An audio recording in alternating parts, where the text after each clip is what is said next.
जय श्री राम। आप सभी का एक बार फिर से स्वागत है हमारे चैनल आंजनेय में। बृहस्पतिवार के दिन केले को सींचने की कहानी सुनना बहुत शुभ होता है, इसलिए आज सुनेंगे केले को सींचने की एक कथा। बहुत समय पहले की बात है। एक गांव में एक साहूकार और साहूकार ने रहा करते थे। साहूकार की एक बेटी और एक बेटा था। बेटे की शादी हो चुकी थी। साहूकार की बहू बहुत धार्मिक प्रवृत्ति की थी, रोज पूजा पाठ करती थी और भगवान श्री हरि विष्णु में उसकी गहरी आस्था थी। वो हर रोज केले के पेड़ को सींचती, उसकी पूजा करती और केले के पेड़ के पास बैठकर भगवान विष्णु की पूजा कर कथा सुनती थी। जब वो केले के पेड़ की पूजा करती और सींचने जाती तो अपनी नंद को भी साथ ले जाती और उसे भी कथा सुनाकर पेड़ सींचने को कहती। साथ ही वो हर रोज भगवान से ये प्रार्थना करती कि ही श्री हरि विष्णु मुझे एक पुत्र दे दो, मेरी मनोकामना पूरी कर दो। अगर आप मेरी मनोकामना पूरी करोगे तो मैं अपनी नंद का विवाह आपसे कर दूंगी।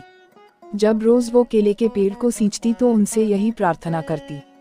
एक दिन भगवान ने सोचा, यह रोज यही कहती है, यदि इसे बेटा मिल गया तो अपनी नंद का विवाह मुझसे कर देगी। इसकी मनोकामना मैं पूरी कर देता हूँ, फिर देखता हूँ ये अपनी नंद का विवाह मुझसे कैसे करेगी।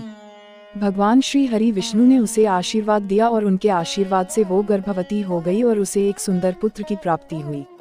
अपनी मनोकामना पूर्ण होते ही वो अपना वचन भूल गई, लेकिन भगवान वो वचन नहीं भूले थे। जब उसका बेटा 1.25 महीने का हुआ तो वो अपनी मायके जाने लगी। रास्ते में वही केले का पेड़ आया जिसकी वो पूजा किया करती थी। जब वो उस पेड़ के पास से गुजरी तो उसे आवाज आई, तुम कहती थी कि यदि पुत्र प्राप्त हो जाएगा तो तुम अपनी नंद का विवाह मुझसे कर दोगी, अब तुम अपना वचन पूरा क्यों नहीं कर रही हो। यह सुनकर वह बहुत चौंक गई और आसपास देखने लगी, लेकिन उसे कोई नहीं दिखा। उसका पति भी उसके साथ चल रहा था, लेकिन उसे कोई आवाज सुनाई नहीं दी। इतने में दोबारा आवाज आई तो वे दोबारा आसपास देखने लगी। तभी उसकी नजर केले के पेड़ पर पड़ी जो जोर जोर से हिल रहा था। उसे लगा कि आवाज केले के पेड़ से आ रही है। वो बहुत डर गई और उसे अपनी कही बात याद आ गई। अब वो अपने बच्चे को लेकर जल्दी जल्दी वहां से चली गई और अपनी मायके में भी वह घबराई हुई रहने लगी। उसके माता पिता पूछने लगे, तुम घबराई हुई क्यों हो, क्या परेशानी है? लेकिन उसने किसी को कुछ नहीं कहा। जब वो ससुराल वापस आने लगी तो उसने दूसरे रास्ते को चुना और दूसरे रास्ते से होकर वो अपने ससुराल पहुंच गई, लेकिन वहां भी वे परेशान रहती थी। सास, ससुर और पति के पूछने पर कि क्या हुआ, उसने कुछ नहीं कहा। बस कहा कि मेरी तबीयत कुछ ठीक नहीं है, इसलिए मैं परेशान हूँ। तो सब बोले कोई बात नहीं, आराम कर लो। लेकिन सुबह शाम अपने वचन को याद करके वो परेशान रहती थी। तब एक दिन एक सुंदर युवक उसके घर आया।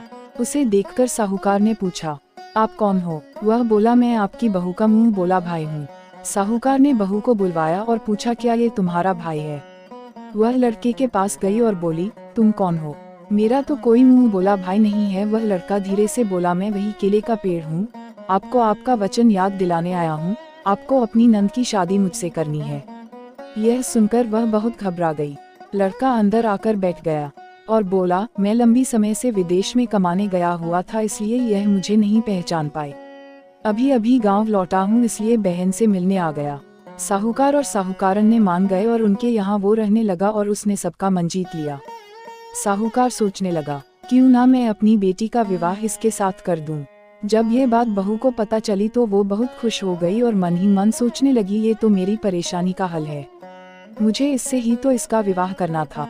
अब साहूकार और साहूकारनी ने अपनी बेटी का विवाह उस युवक के साथ कर दिया और अपनी पत्नी को लेकर वह वहां से चला गया। कुछ समय बाद एक दिन साहूकार और साहूकारनी ने अपने बेटे को बुलाया और बोला, बेटा बहुत दिन हो गए, तुम्हारी बहन की विवाह हुए, उसके यहाँ जा आओ। बेटा बहू से बोला, तैयार हो जाना, कल बहन के यहाँ चलेंगे। यह सुनकर बहू बहुत परेशान हो गई और सोचने लगी, नंद का विवाह तो केले के पेड़ से हुआ है, हम कहाँ जाएंगे। उसे समय वह केले के पेड़ के पास भाग कर गई और जाकर प्रार्थना करने लगी, भगवान अपने मेरी नंद से विवाह किया है और अब सब कह रहे हैं नंद के यहाँ हो आओ, हम कहाँ जाएंगे। तब केले के पेड़ के पास से आवाज आई, तुम चिंता मत करो, यही अपने पति को लेकर आ जाना, बाकी सब मैं देख लूंगा। यह सुनकर वह बहुत खुश हो गई और अपने घर आ गई। अगले दिन नंद के यहाँ जाने के लिए निकल पड़ी और चलते चलते केले के पेड़ के पास आ पहुंची। वहां जाकर उसने देखा कि केले की पेड़ की जगह एक आलीशान महल खड़ा था। यह देखकर बहू बहुत आश्चर्यचकित रह गई। अपने भाई भाभी को देखकर बहन बहुत खुश हुई और भाभी से बोली, मुझे बहुत अच्छा ससुराल मिला है, मैं बहुत खुश हूँ। कुछ समय बाद बहू ने कहा, हमें भी घर वापस चलना चाहिए, बहुत देर हो गई है। उसका पति बोला, इतनी जल्दी क्या है, अभी तो आए हैं, थोड़ी देर और रुकते हैं। नहीं, हमें घर चलना चाहिए। वे दोनों अपने घर के लिए निकल पड़े।